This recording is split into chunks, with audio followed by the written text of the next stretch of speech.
Lectura del libro de Isaías.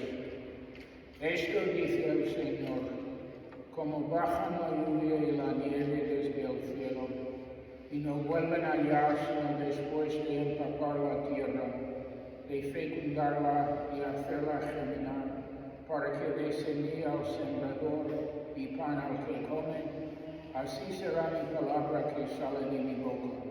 No volverá a mí vacía, sino que cumplirá mi deseo y llevará a cabo mi encargo. Palabra de Dios.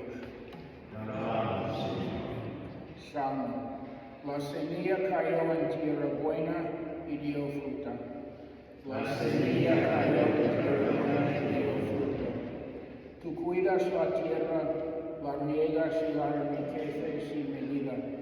La acequia de Dios la llena de agua, preparas los trigales. La semilla cayó en tierra buena y dio fruto.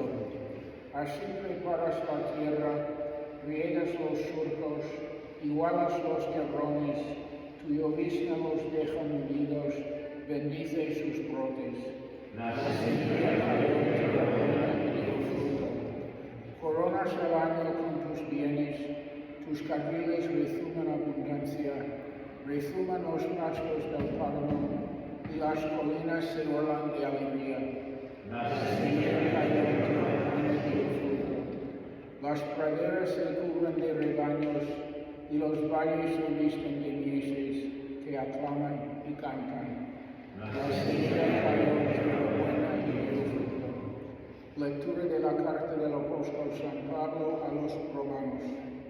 Hermanos, considero que los sufrimientos de ahora no se pueden comparar con la gloria que un día se nos manifestará, porque la creación expectante está aguardando la manifestación de los hijos de Dios. En efecto, la creación fue sometida a la frustración, no por su voluntad, sino por aquel que la sometió, con la esperanza de que la creación misma sería liberada de la esclavitud de la corrupción para entrar en la gloriosa libertad de los hijos de Dios. Porque sabemos que hasta hoy toda la creación está gimiendo y sufre dolores de parto.